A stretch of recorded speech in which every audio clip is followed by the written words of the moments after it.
The late afternoon sun dipped low, spilling golden streaks across the quiet neighborhood.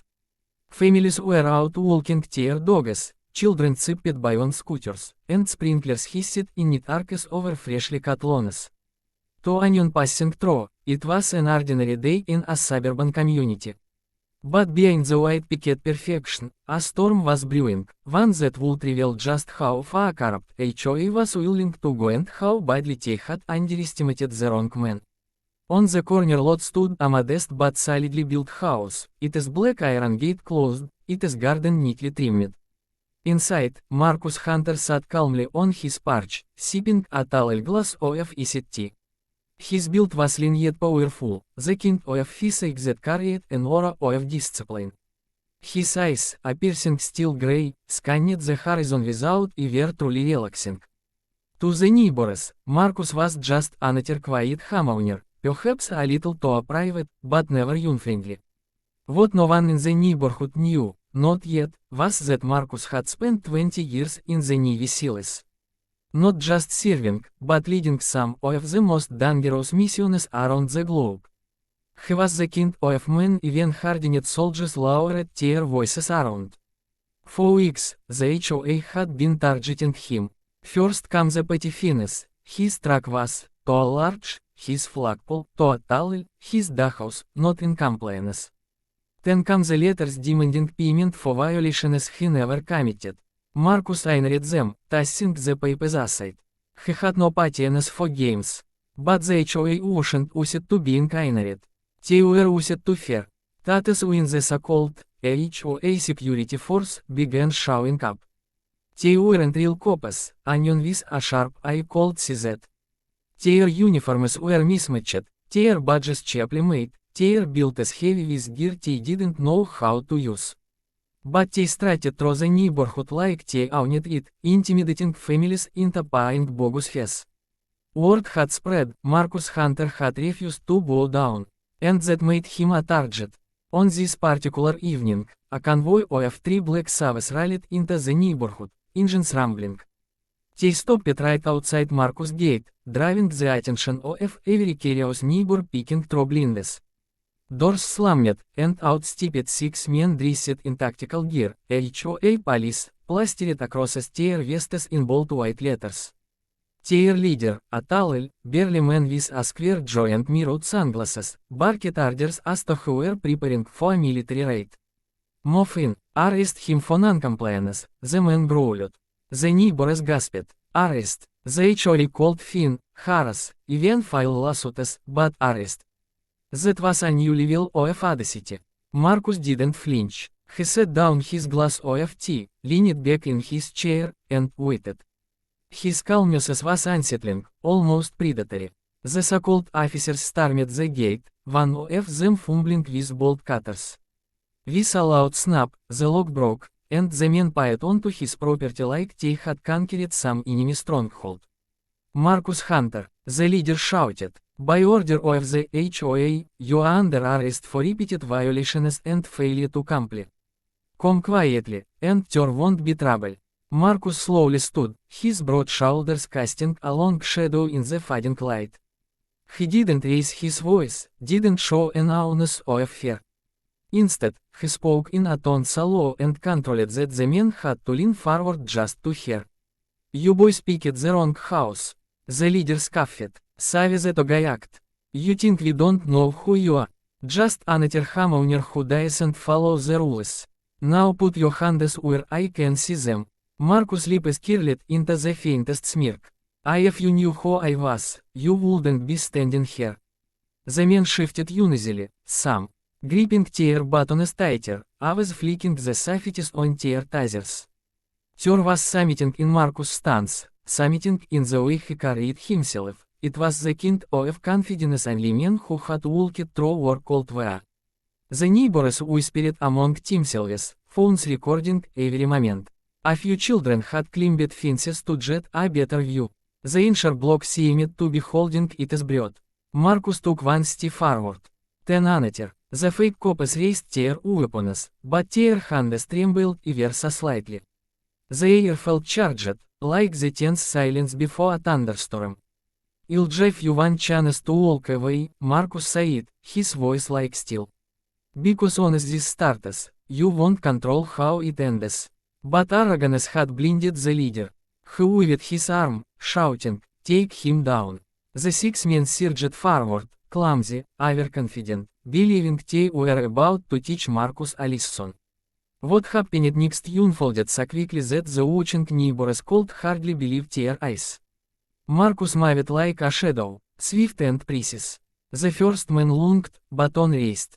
Marcus sidestepped, grabbed his arm, and twisted, sending the baton clattering across the porch before driving the man face first into the ground. The second swung his taser wildly. Marcus ducked low, swept his legs out, and the man hit the pavement with a grunt. A swift kick sent the taser skidding away. By the time the third came forward, Marcus was already in motion. His elbow snapped upward, catching the attacker under the chin with a sickening crack. The man dropped like a sack of bricks. The remaining 3 hesitated, fear flickering across their eyes. They had come here thinking they were predators. Instead, they realized they had stepped into the den of a lion. Marcus turned slowly to face them, his chest barely heaving. Still think this is about HOA violations. The leader's sunglasses no longer hid the panic in his eyes. He had read the reports, yes, but he hadn't believed them. Stories about Marcus Hunter, the SAL who had vanished into civilian life after missions to a classified to speak of. A man whispered about in barracks across the world as the ghost. And now, here he was, standing in front of them, calm, unshaken, and infinitely dangerous. The neighbors were silent, phones held high, capturing every second. Somewhere, a child whispered, "He's not afraid of them." Marcus cracked his knuckles, his voice steady and cold. "This is your last chance. Leave now, or I'll show you even warlords prayed they wouldn't see him coming." The fake cops looked at one another, their bravado evaporating under the weight of his words. For the first time, the so-called enforcers realized what kind of man they had provoked. And the night was only beginning. The neighborhood was quiet that evening, the kind of quiet that lulls people into believing nothing dangerous could ever happen in a place so carefully manicured. Lawns were trimmed, houses freshly painted, mailboxes polished. To the residents, the homeowners association was supposed to be the watchful guardian of this perfection. But Marcus Hunter knew better. He knew that behind the clean sidewalks and smiling committees, OR always had a darker side. Marcus sat on his porch, the wood creaking slightly under his weight as he leaned back in his chair. He wore simple clothes, faded jeans and a grey t-shirt that clung to his muscular frame, but nothing about him looked ordinary. His posture was relaxed, but his eyes were alert, constantly scanning, measuring. He sipped from his glass of iced tea, his calmness as a sharp contrast to the storm that was rolling into his life. For weeks, the HOA had been trying to break him with needless fines, threatening letters, and veiled intimidation. He ignored them all. He had stared down warlords in deserts and jungles. A board of power-hungry suburbanites wasn't going to shock him. But this time, they had escalated. 3 black Savas pulled into the cul-de-sac, their engines growling like predators. Neighbors picked through blinds, mothers pulled their children indoors, and whispers carried through the air. 6 men climbed out of the vehicles, their boots heavy on the pavement. They wore mismatched tactical gear with HOA police emblazoned across their vests. Their holsters carried cheap stun guns and their belts jingled with restraints, radios, and buttons. From a distance, they could have passed for a SWAT team, but up close, their lack of discipline was obvious. Their movements were sloppy, their stances unpracticed. Marcus set his glass down carefully, stood, and stretched his shoulders as though preparing for nothing more serious than a walk. His movements were unhurried, but every inch of him radiated control. The leader of the group, a burly man with slicked back hair and mirrored sunglasses, stepped forward. His chest puffed out, voice booming to sound more authoritative than he truly felt. Marcus Hunter, you are under arrest for multiple HOA violations, failure to comply with payment demands, and trespassing on common property. You will come with us quietly. Neighbors gasped. Arrest. The HOA didn't have that kind of power. At least, not legally. Phones were raised, recording every second. Marcus tilted his head slightly, studying the man who had dared invade his property. You boys practice that speech, or just make it up on the drive here. His voice was calm, low, and edged with something sharp that made the man bristle. The leader scowled. This isn't a joke. You're coming with us. Put your hands up. A faint smile gusted across Marcus' lips. If you knew who I was, you wouldn't be standing here. The fake cops shifted uncomfortably, their fingers tightening around buttons and tasers. They could feel it, the weight of his presence. It wasn't just confidence. It was the kind of energy carried only by men who had walked through fire and returned with scars the world couldn't see. One of the younger men whispered nervously, "Boss, maybe we shout." "Shut up," the leader barked, waving him off. "Take him down." The order cracked the air like a whip, and the men surged forward, eager to prove themselves. But eagerness wasn't the same as skill. The first attacker rushed with his baton raised high. Marcus moved in a blur. His hand shot up, catching the man's wrist mid-swing, twisting until the baton glittered across the porch. With a smooth, practiced motion, Marcus shoved him forward, slamming his face against the railing. The man dropped to the ground, groaning. The second lunged with a taser, sparks flashing. Marcus sidestepped. His movements so precise it looked like he was anticipating the strike before it happened. With a swift leg sweep, the man crashed to the ground, and Marcus kicked the taser out of reach. The third act he could catch Marcus off guard. He charged from behind, but Marcus pivoted, his elbow snapping upward into the man's jaw.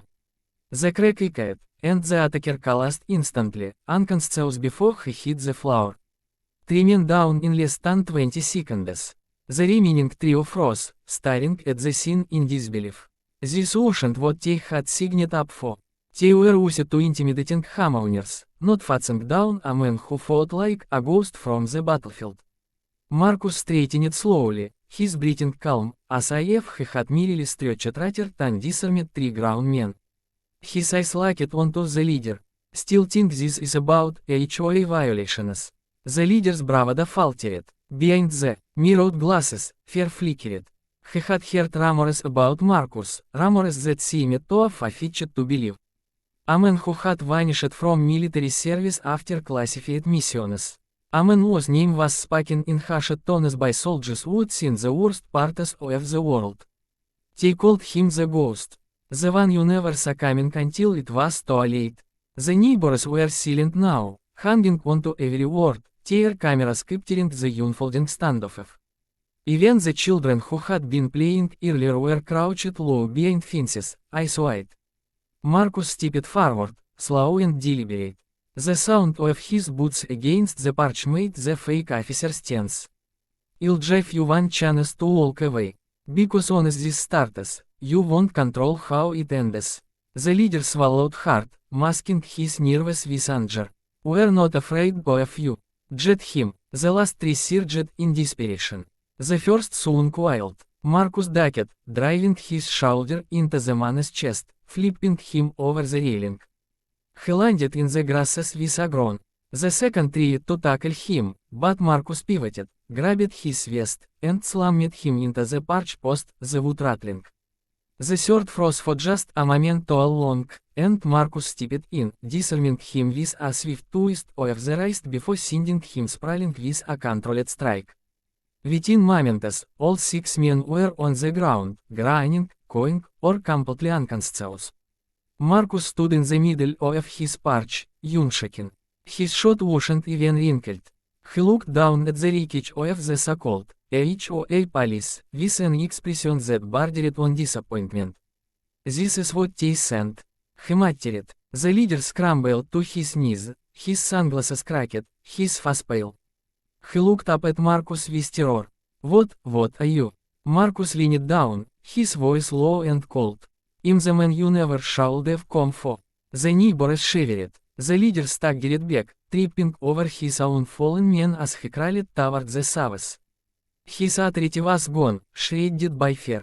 Marcus didn't chase them, he didn't need to. The message had been delivered. This was no ordinary homeowner. This was a man forged in places darker and harder than these impostors could ever imagine. And now, the entire neighborhood knew the truth. The HOA thought they had sent enforcers to break Marcus Hunter.